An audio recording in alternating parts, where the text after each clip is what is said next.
오늘의 주요 뉴스입니다. 중부지방에 집중호우가 계속되는 가운데 올여름 예년 수준의 장마를 예보한 기상청 5호를 놓고 논란이 커지고 있습니다. 충청과 경기 등 집중호우 피해 지역에 대한 특별재난지역 선포도 곧 이뤄질 것으로 보입니다. 국내 코로나19 발생이 안정화 추세에 접어들고 있지만 수도권 카페나 커피숍, 식당을 중심으로 한 소규모 감염은 계속되고 있습니다. 정세균 국무총리는 커피숍과 식당은 감염 차단에 한계가 있다며 불가피한 경우를 제외하고 반드시 마스크를 착용해달라고 요청했습니다. 이탈리아 정부가 항체 검사를 토대로 자국 내 코로나19 감염자가 공식 집계보다 6배 정도 많은 150만 명에 달할 것으로 추정했습니다. 각종 제한 조치가 풀린 프랑스에서는 중증 환자가 다시 늘고 있고 독일 의사노조는 이미 2차 확산이 시작됐다고 진단했습니다. 트럼프 미국 대통령이 언론 인터뷰 도중 궁지에 몰리자 우리나라의 코로나19 사망자 등 관련 통계에 의문을 제기했습니다. 미국 주요 언론들은 트럼프 대통령이 상황의 심각성을 제대로 이해하지 못하고 있다고 일제히 비판했습니다. 코로나19를 계기로 신약 개발에 대한 관심이 어느 때보다 큽니다. 동시에 개발된 약물을 최종 목적지인 인체 세포까지 효과적으로 전달하는 약물 전달체 기술의 중요성도 커지고 있는데요. 바이오 위클리, 오늘은 엑소솜을 활용한 약물 전달 기술을 연구하는 기업을 소개합니다.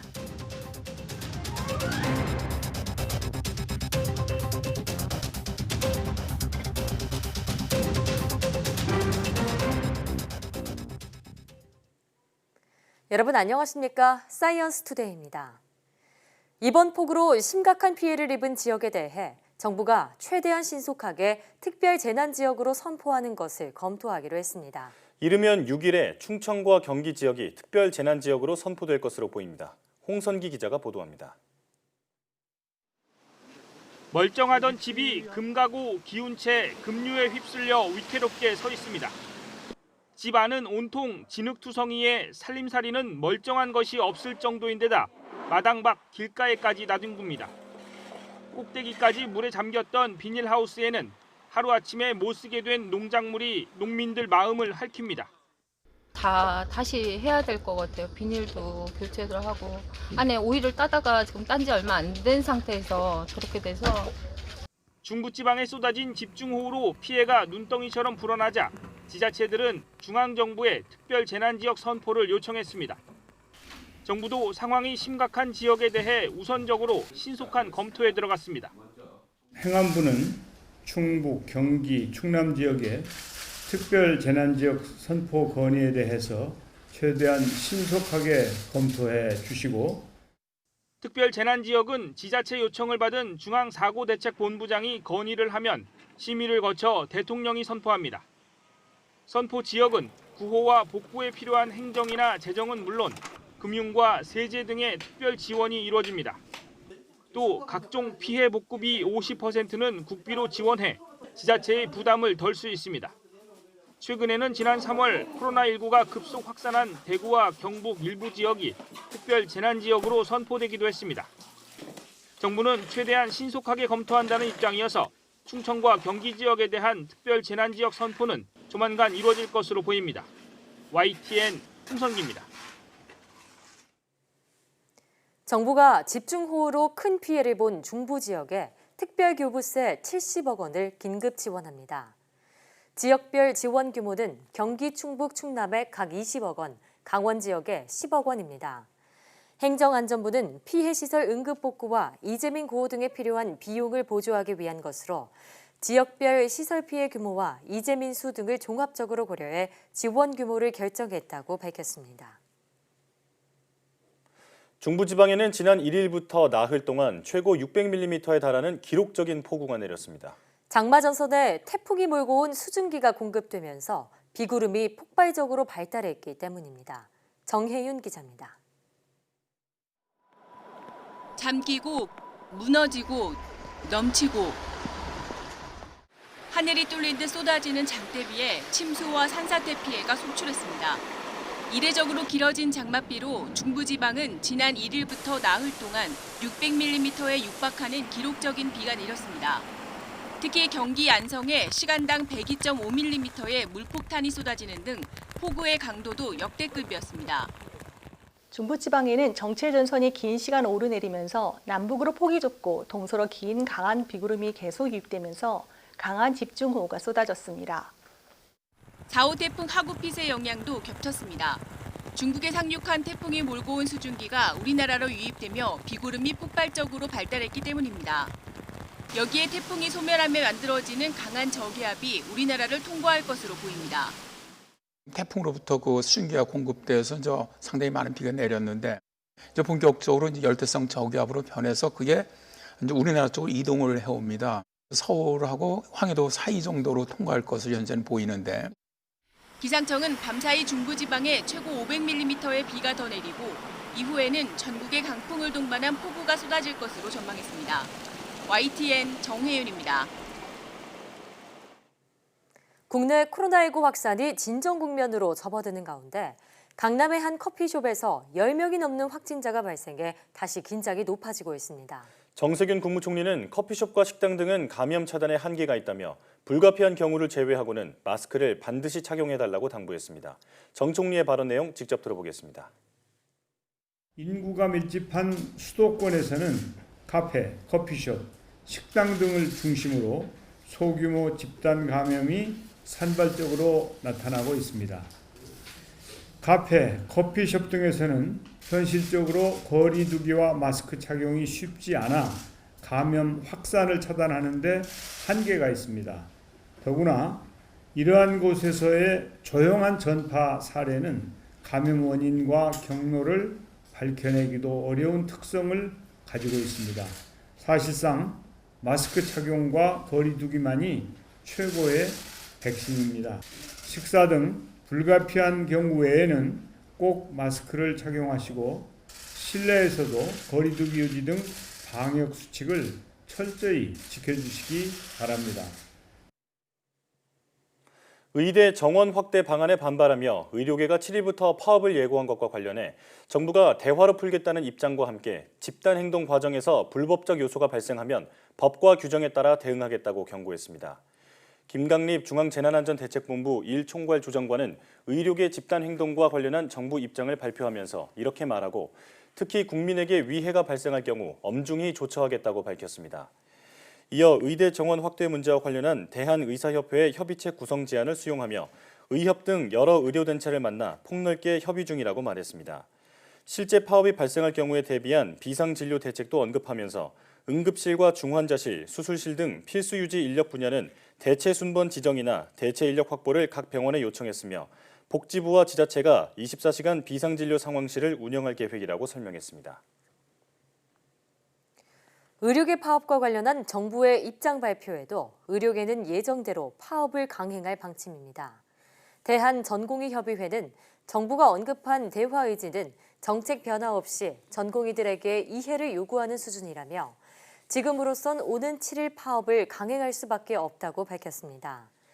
이어 하루 파업으로 끝내고 싶다는 바람이 있지만 애초에 요구했던 의대 정원 확대 등 이슈에 대해 전면적 재논의가 이루어지지 않는다면 14일 대한의사협회 파업과 공조할 수도 있다고 말했습니다. 대한의사협회도 정부의 발표는 기존 방침에 대한 수정이나 철회 계획이 없다고 말한 거라며 정부와의 논의에 대해 회의적이라고 밝혔습니다.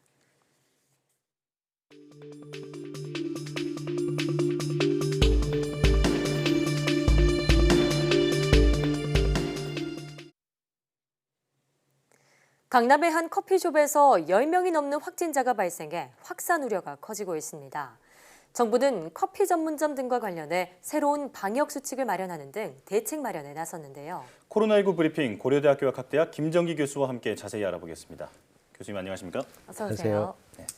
자, 먼저 서울 강남 커피 전문점 감염 사례부터 살펴보도록 하겠습니다.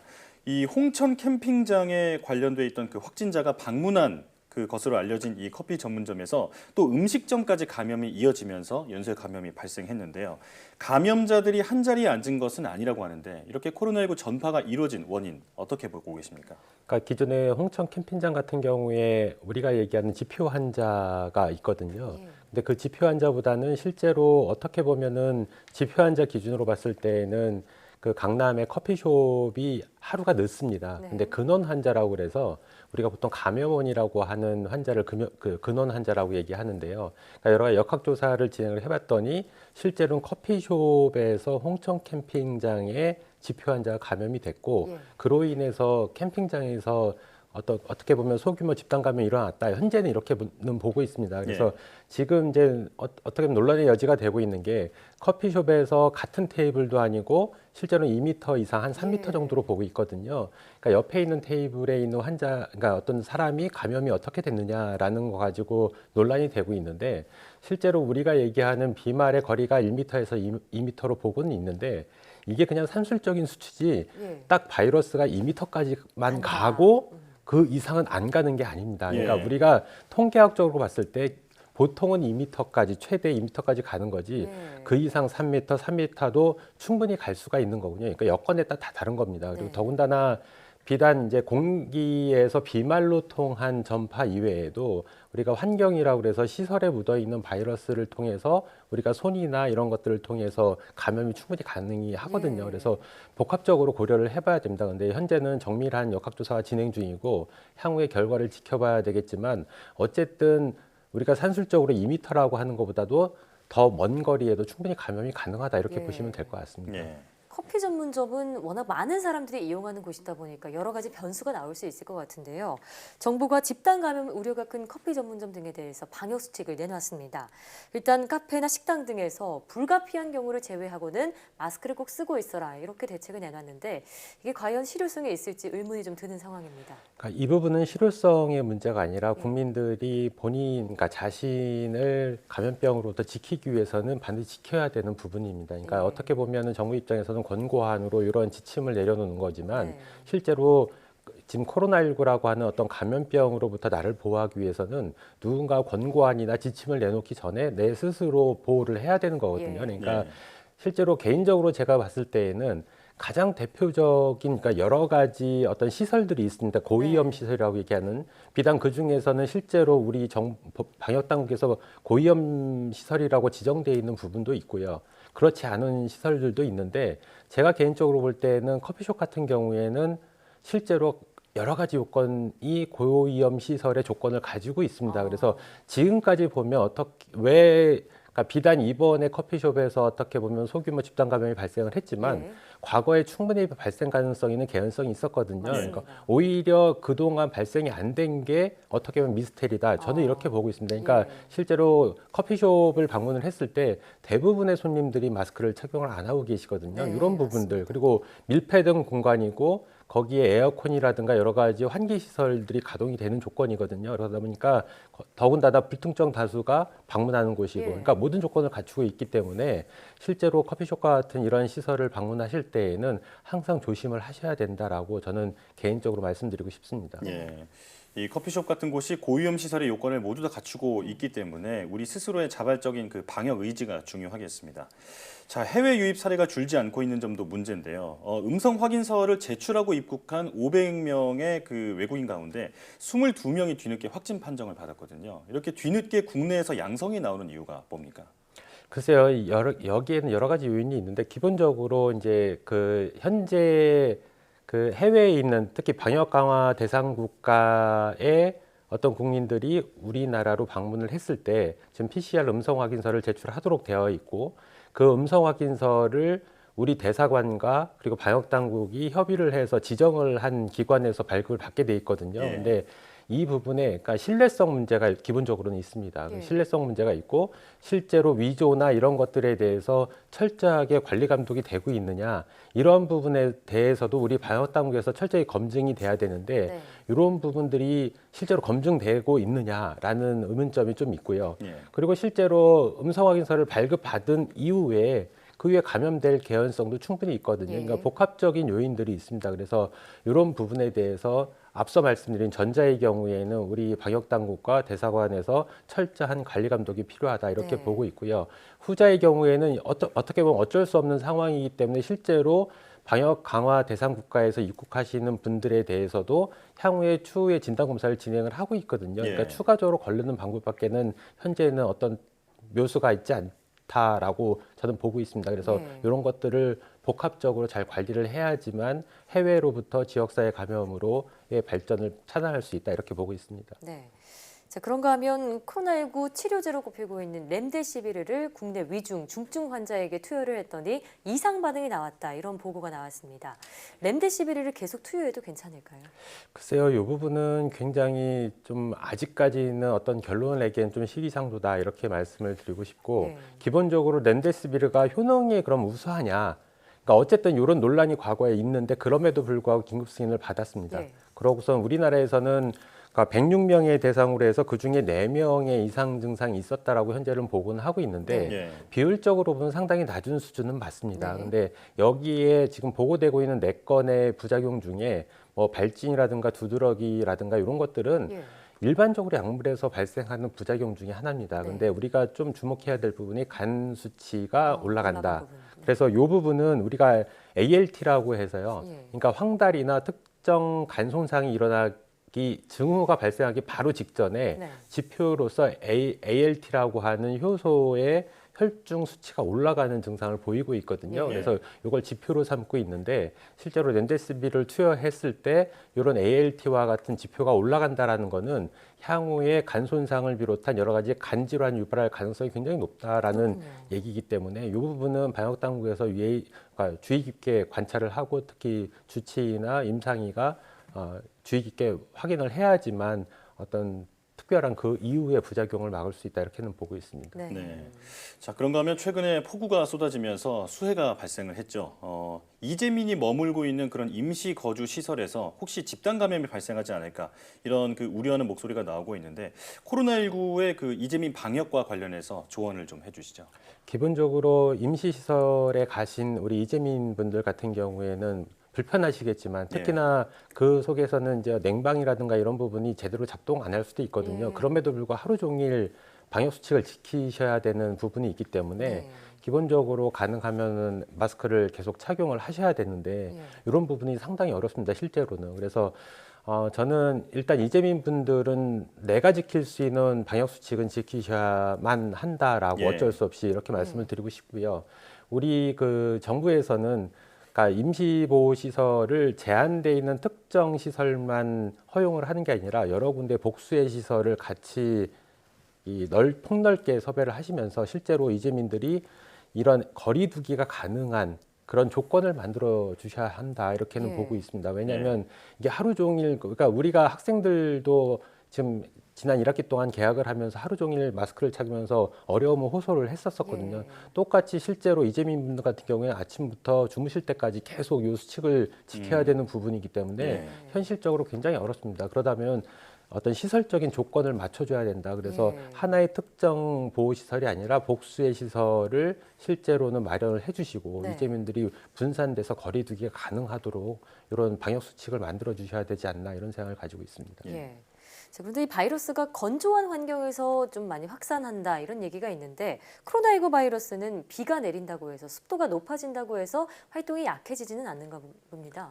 글쎄요, 이 부분은 나중에 향후에 과학적으로 좀 검증은 해봐야 될 것 같은데 일반적으로 바이러스 같은 경우는 고온다습한 환경에서는 활성이 감소하는 특성을 가지고 있습니다. 예. 근데 거기에 비단 코로나 바이러스도 마찬가지라고 보거든요. 네. 단순하게 코로나19 바이러스에 대한 부분이 아직까지는 어떤 과학적인 근거가 없을 뿐이지 사스나 메르스나 이런 다른 기타의 코로나 바이러스에 대해서는 과거에 이런 관련돼 있는 연구들이 진행이 됐습니다. 그래서 예. 고온다습한 환경이면 바이러스의 활성이라든가 전파 능력이 다소 감소한다 이렇게는 보고 있는데 네. 여기에 논란이 한 가지가 그러면은 현재 코로나19 같은 경우에 계절이 서로 다른 환경, 특히 뭐 미국이나 브라질 이런 네. 환경에서도 그러면 확산세가 별반 다르지 않지 않느냐 이런 얘기가 계속 나오고 있거든요.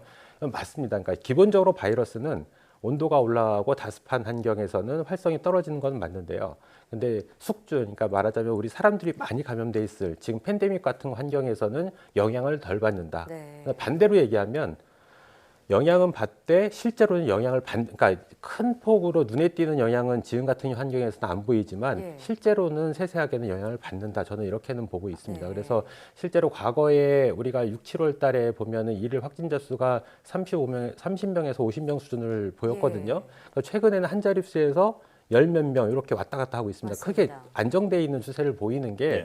어찌 보면 지금과 같은 온도가 올라가는 환경 그리고 다습한 왜냐면 장마가 지금 계속 길어지고 있거든요. 그러니까 이런 환경에 영향을 받는 거 아닌가라는 전 개인적으로 생각을 하고 있거든요. 그래서 네. 실제로는 영향은 받되 근데 숙주가 많이 감염이 되면 거시적으로 봤을 때는 네. 상대적으로 가려진다 이렇게는 보고 있습니다. 눈에 띄지 않을 수 있다. 예. 예. 자, 그리고 이제 마지막으로 수능 대책에 대해서 여쭤보겠습니다. 일단 올해 12월에 치러질 수능에서 정부가 모든 수험생이 응시할 수 있도록 하고 또 그 확진자는 병원에서 시험을 보게 하겠다 이렇게 밝혔는데 수능 때 방역은 어떻게 이루어져야 할까요? 기본적으로 확진자 같은 경우에는 타인과의 접촉을 철저히 이제 차단을 해야 되는 방안이 필요하고요. 네. 그리고 이제 자가격리 단계에 있는 학생들도 있을 수 있거든요. 네. 이 경우에는 실제로 우리가 수험생들이 시험을 치르는 장소 위에 별도의 시설을 마련을 해야 됩니다. 근데 이 부분은 현재 수준의 어떤 확산 양상일 때 가능한 거고요. 네. 향후에 수능이 이루어질 때에는 이제 가을을 지나서 겨울철로 접어드는 굉장히 추운 시설이고 건조한 환경에 놓일 수밖에 없거든요. 그때면 또 다른 측면이 있습니다. 왜냐하면 기본적으로 우리가 수험생들에게 모두 진단 검사를 한 다음에 시험을 치르게 하는 게 아니고 발열 등 호흡기 증상이 있을 경우를 대비를 해서 어떤 분리를 하는 조치거든요. 네. 그 환경이면 감기라든가 독감이 유행하는 시기이고 특히나 이제 밤늦게까지 공부를 하는 수험생 같은 경우에는 건강의 어떤 생활의 밸런스가 안 맞다 보니까 호흡기 증상이 잘 나타날 수가 있습니다. 예. 그러니까 이런 학생들이 많을 경우에는 어떻게 할 거냐. 이 생각은 앞으로의 몇 개월이 남아 있기 때문에 네. 방역 당국하고 교육부에서 고민을 해서 그 향후에 대처를 해야 되지 않을까. 근데 실제로 지금 단계 이외에 더 많은 그런 의심 환자가 있을 경우에는 지금의 대책이 과연 가능할까라는 예. 생각을 가지고 있습니다. 그렇군요.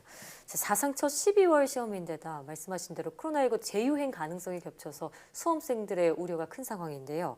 수능이 지금 120일 정도 남았더라고요. 별탈 없이 수능 치를 수 있도록 모두의 협조가 필요하겠습니다. 지금까지 고려대학교 약학대학 김정기 교수와 함께했습니다. 오늘 말씀 고맙습니다. 감사합니다.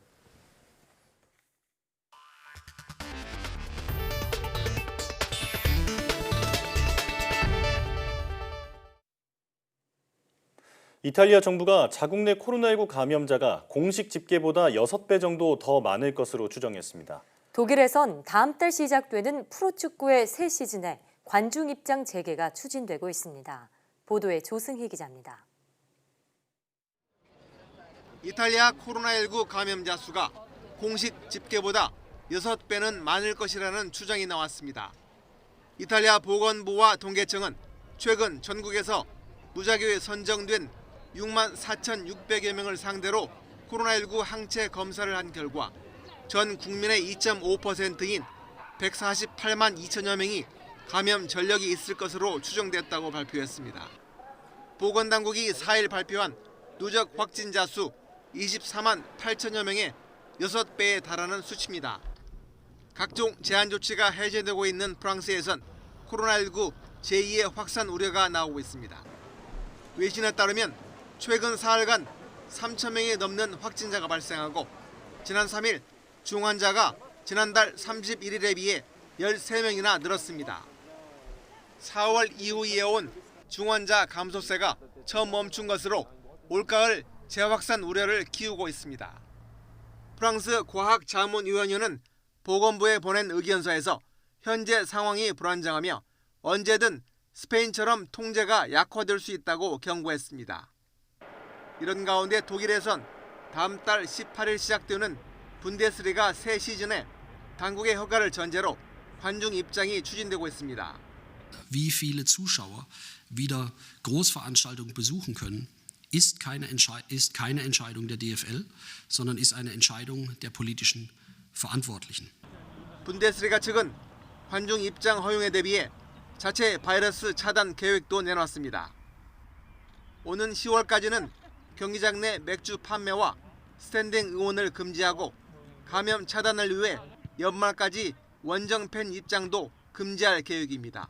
YTN 조승입니다.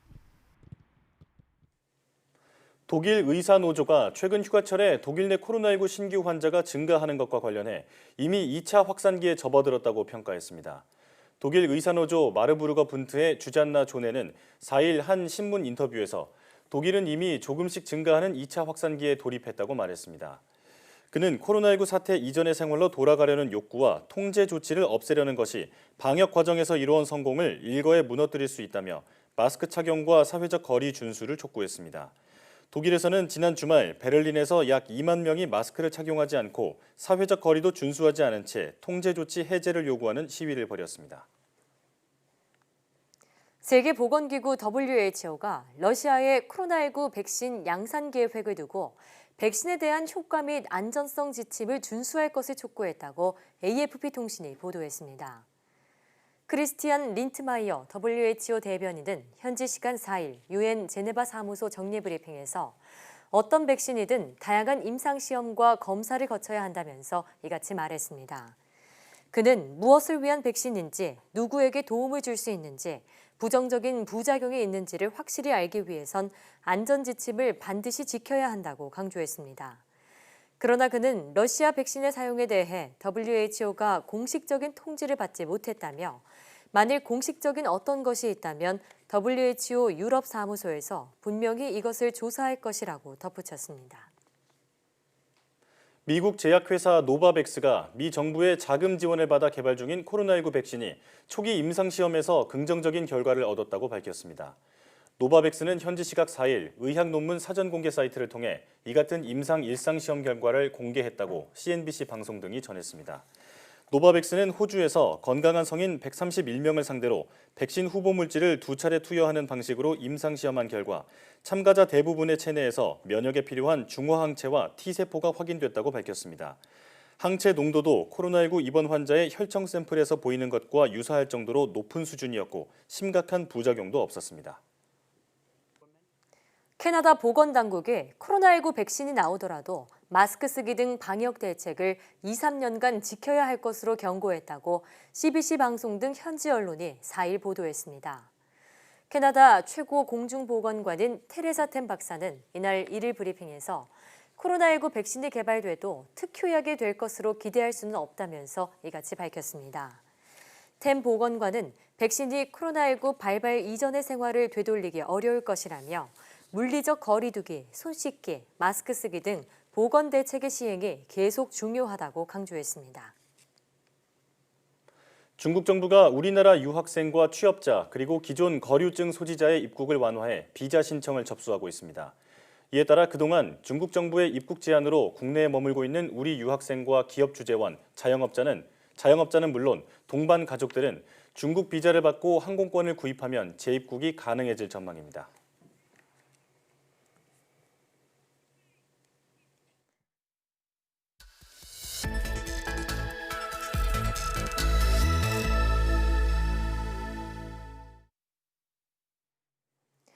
다양한 바이오 이슈를 과학 기자의 시각으로 집중 분석하는 바이오 위클리 코너입니다. 이성규 기자와 함께하겠습니다. 안녕하세요. 어서 오세요. 이번 주 위클리 소식 전해주시죠. 첫 번째 소식은 코로나19 장기화 전망 관련 소식인데요. 이 WHO 긴급위원회는 이 현재 코로나19 발병 상황이 여전히 국제적 공중보건 비상사태라며 각국의 지속적인 대응을 촉구했습니다. 이 다음은 항체 치료제 관련 소식입니다. 이 미국에서 개발 중인 코로나19 항체 치료제 동물 실험 결과 코로나19 예방과 치료에 효과적인 것으로 나타났습니다. 네. 이 마지막은 코로나19 백신 관련 소식인데요. 미국과 영국, 일본 등 이른바 부자 나라들이 13억 회 분량의 백신을 선점하면서 후진국의 경우 백신 확보가 불투명할 것이란 분석이 나왔습니다. WHO는 코로나19가 100년에 한 번 나올까 말까한 보건 위기다라고 진단한 바 있는데요. 이 코로나19의 장기화 가능성이 커지면서 각국이 치료제와 백신 개발에 속도를 내고 있습니다. 오늘 바이오 포커스에서는 약물을 최종 종착지인 인체 세포에 전달하는 약물 전달체 기술에 대해 알아보겠습니다. 엑소좀 약물 전달체 기술을 보유한 일리아스 바이오로직스의 최철희 대표 나왔습니다. 안녕하십니까? 네, 안녕하십니까? 네. 최근 일리아스 바이오로직스의 엑소좀 플랫폼 기술이 미국 특허로 등록이 됐습니다. 우선 엑소좀이 무엇인지 그리고 이번에 등록된 특허가 어떤 내용인지 소개해 주시죠. 예, 저희 스튜디오 와보니까 생각보다 크네요. 네. 아마 시청자분들은 잘 모르실 텐데 네. 아마 이 스튜디오가 한 축이 한 10m 정도 되는 방이다 생각하면 저희 몸은 보통 성인들은 한 35조 정도의 세포로 이루어져 있습니다. 네. 근데 세포가 굉장히 작아요. 현미경으로 봐만 보이는데 그 세포 하나를 이 방 정도로 크게 확대를 해보면 엑소좀은 제 주먹 정도 됩니다. 그냥 세포가 보통 하루에 100여 개 내지 한 1000개 정도의 이런 조그마한 엑소좀을 세포 바깥으로 꾸준히 내고 있어요.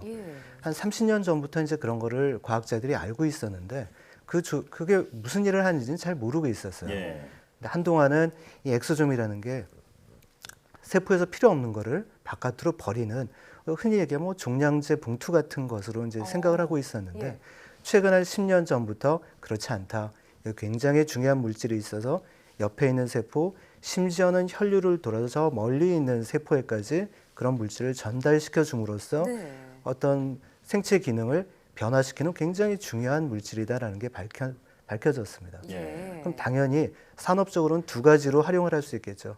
하나는 몸 안에 돌고 있는 엑소좀을 잘 분석하면 질병을 굉장히 초기에 진단할 수 있습니다. 또 하나는 이미 세포들 간에 물질을 전달해주는 엑소좀이기 때문에 그거를 이제 뒤에 설명드리겠지만 약물 전달체로서 사용을 할 수 있습니다. 그러니까 우리가 원하는 약물을 실어서 더 잘 전달을 해주는 그러니까 저희는 바로 그런 회사입니다. 자, 엑소좀이 무엇인지 쉽게 설명을 해주셨어요. 세포가 분비해내는 일종의 정보 전달체다라고 보면 될 텐데요. 자, 그런데 바이오 분야에는 약물 전달 기술이 있죠. 이 약물 전달 기술이 무엇인지 설명 부탁드리고요. 또 어떤 특징이 있을까요? 쉽게 얘기하면 아무리 좋은 말도 잘못된 장소, 잘못된 시간에 얘기하면 좀 당황스러운 일이 생기죠. 약도 똑같습니다. 약은 독이다라고 이제 설명을 하기도 하죠. 내가 예를 들어서 심장약을 먹는데 그 심장에서 작용하면 약이 되겠지만 그 뇌에 작용하면 그게 부작용이 될 수도 있습니다. 그러니까 약을 우리가 원하는 자리에서 작용을 하게 하는 그리고 예를 들어서 약도 어떤 일정한 농도에서는 그 약으로 작용하지만 그게 한 10배 정도 과다하게 되면 독이 될 수 있습니다. 그런 것처럼 일정한 장소에 그리고 원하는 농도로 잘 전달해 주는 방법을 약물 전달 기술이라고 요약을 할 수 있겠습니다. 자, 그럼 이 엑소점을 활용한 약물 전달 기술의 특징에 대해서도 짧게 한 말씀 부탁드려요. 이 약물 전달 기술이라는 거는 굉장히 각광을 많이 받고 있는 기술입니다. 뭐 산업적으로도 큰 돈이 될 수도 있는. 근데 엑소점은 이제 새롭게 이 분야의 강자로 들어오고 있어요. 왜냐하면 엑소점은 원래 우리 몸 안에 있는 물질이기 때문에 이걸 잘 활용하면 바로 인체에 적용이 가능하죠. 아까 설명드린 대로 원래 엑소점은 세포들끼리 아까 이제 신호를 전달해주는 전달체이기 때문에 거기에 약물을 탑재를 해서 주면 약물이 원하는 세포로 원하는 조직으로 가게끔 해줄 수 있습니다. 그런 면에서 이것이 가지는 어떤 그 잠재력이 크다고 할 수 있겠습니다. 엑소점은 일종의 그 약물 우편 배달부다. 그렇죠. 이렇게 얘기할 수 있을 것 같은데 이게 우편을 배달하는 그런 역할을 하다 보니까 어떤 특정 정해진 약물만 배달하는 게 아니라 다양한 약물들을 사실 엑소점에 결합하면은 잘 배달이 가능할 것으로 보이거든요. 이런 의미에서 봤을 때 이 엑소점을 좀 활용한 치료제, 좀 어떤 분야가 지금 개발되고 있는지 좀 설명 부탁드리고요. 그다음에 지금 코로나19 상황에서 이 코로나19 치료제 약물 전달에도 이게 응용될 수 있는 건지 좀 말씀 부탁드릴게요. 아까 잘 소개를 해주셨지만 이게 이제 우편물이다, 혹은 뭐 저희는 택배 박스다라고 얘기를 하는데. 뭐 택배 박스 안에 뭐를 넣느냐에 따라 그게 아까 말씀하신 다양한 약물이 될 수 있습니다.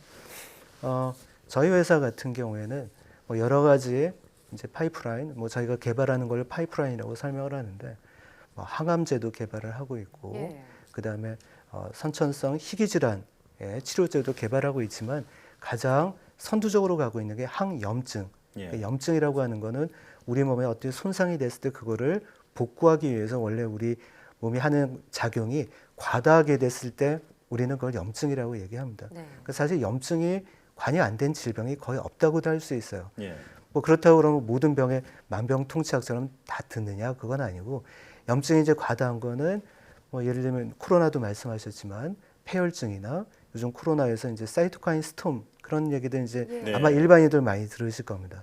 바로 그런 것들이 과도하게 전신적으로 염증 반응이 생길 때 나타나는 현상인데 흥미롭게도 저희가 개발한 항염증 엑소점이 물론 아직은 초기 단계이긴 하지만 굉장히 효과적임을 저희가 이제 발견을 했습니다. 그래서 저희도 물론 이제 저희가 개발할 때쯤에는 바라건대 코로나가 다 문제가 해결되길 바라지만 저희도 이제 그런 개발을 해서 아마 뭐 코로나가 옛날 사르스, 메르스도 한 4, 5년 간격으로 계속 생겼잖아요. 그러니까 향후 이번에 코로나 코비드 19가 완화가 되고 그다음 뭐 25, 26 정도 생길 때는 저희 치료제가 아마도 응용이 될 수 있을 것으로 생각을 하고 있습니다.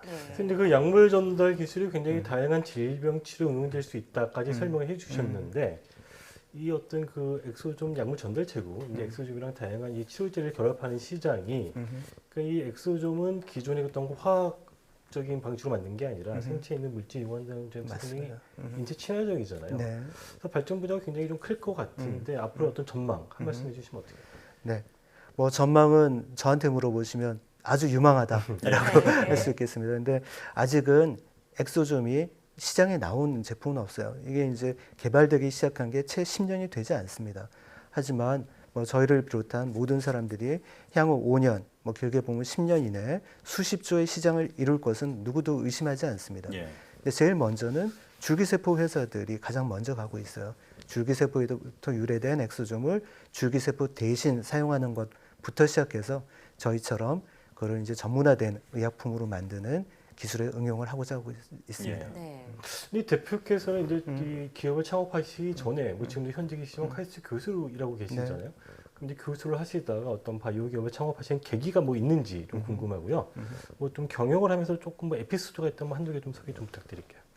제가 카이스트의 재직은 2005년부터 했습니다. 그러니까 만 15년이 좀 넘어가고 있죠.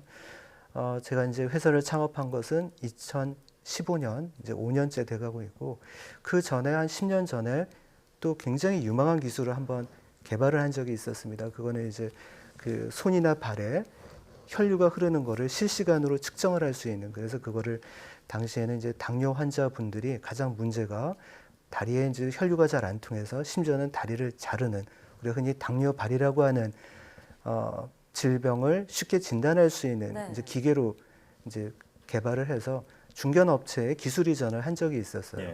아주 초기 기술을 개발하다 보면 약도 마찬가지지만 어려움이 굉장히 많습니다.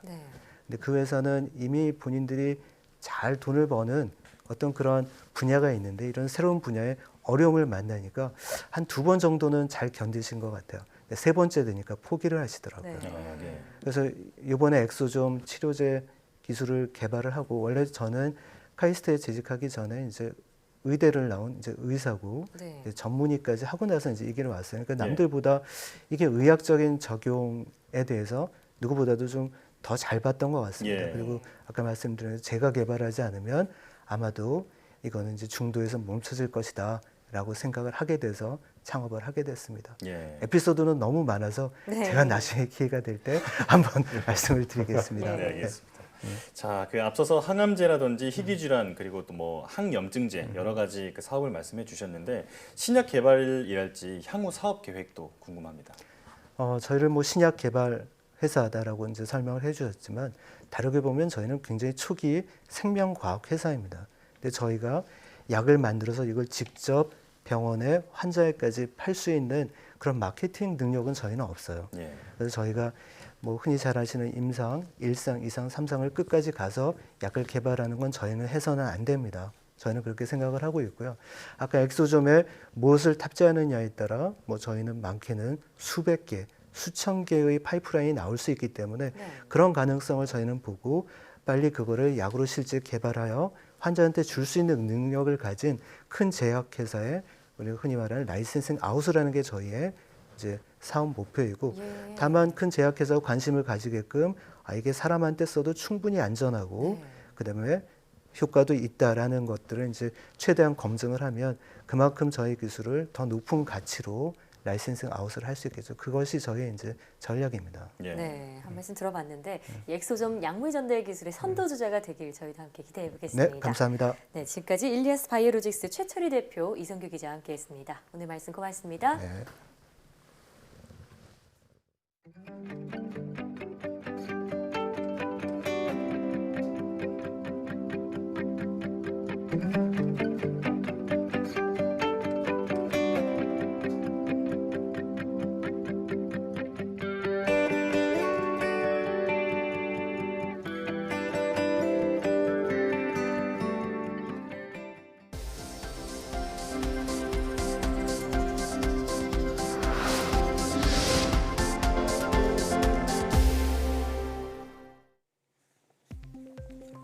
코로나19 바이러스는 감염된 후 이틀이 지났을 때 가장 급속하게 증식하다가 일주일 후에는 활동성을 잃는 것으로 나타났습니다. 한국생명공학연구원은 코로나19 바이러스에 감염됐을 때 나타나는 변화를 인간과 흡사한 원숭이 실험을 통해 이 같은 점을 확인했다고 밝혔습니다. 코로나19 바이러스는 감염 이틀 후 목과 폐를 중심으로 급속히 증식했고 혈관 염증을 유발해 감염 3일 후에도 폐혈관을 중심으로 염증을 일으켰습니다. 이후 바이러스 증식이 급격히 줄어 7일 후에는 활동성이 있는 바이러스가 더는 감지되지 않았습니다. 최근 11년 동안 한국의 피인용 횟수 상위 1% 논문의 수는 4,600여 건으로 세계 15위인 것으로 나타났습니다. 한국연구재단은 2008년부터 2018년 사이에 발표된 SCI급 논문 가운데 피인용 횟수 상위 1% 논문을 분석한 결과 한국의 점유율은 2008년 1.9%에서 2018년 3.3%로 약 1.8배 늘었습니다. 한국은 특히 재료과학과 화학, 컴퓨터과학, 수학 등의 분야에서 우수한 논문 피인용 실적을 보였습니다. 8월 과학기술인상 수상자로 홍원빈 포항공대 전기전자공학과 교수가 선정됐습니다. 홍 교수는 디스플레이 패널 안에 얇은 미세전극으로 만든 안테나를 넣어 송신 신호를 높일 수 있는 기술을 개발한 공로를 인정받았습니다. 과학기술정보통신부는 우수한 연구개발 성과로 과학기술 발전에 공헌한 연구개발자를 매달 1명씩 선정해 과기정통부 장관상과 상금 1,000만 원을 수여하고 있습니다. 100년 가까이 사는 것으로 알려진 고래상어의 유전자 정보가 분석돼 장수 원인 규명에 큰 도움이 될 전망입니다. 울산과학기술원 게놈산업기술센터는 84개 생물체와 고래상어의 유전체를 분석한 결과 고래상어 유전자의 특정 부위인 인트론이 다른 생물체보다 더 긴 것으로 나타났다고 밝혔습니다. 인트론은 단백질 합성에 관여하지 않는 유전자 부위로 아직 밝혀지지 않은 인트론의 기능 중 노화에 영향을 미치는 기능이 있을 것으로 보인다고 연구팀은 설명했습니다. 우리나라 성인들이 일주일에 2번 이상 모바일 쇼핑 애플리케이션을 통해 물건을 구매한다는 조사 결과가 나왔습니다. 시장 분석업체 오픈서베이가 만 20세에서 49세 성인 1,000명을 대상으로 설문조사한 결과 일주일 동안 모바일 쇼핑 앱에 접속하는 횟수는 평균 4.5회로 이 가운데 2.6회는 물건 구매로 이어지는 것으로 나타났습니다. 모바일 쇼핑 앱 이용 이유로는 갑작스러운 상품 구매가 필요할 때라는 답이 67.2%로 가장 많았습니다.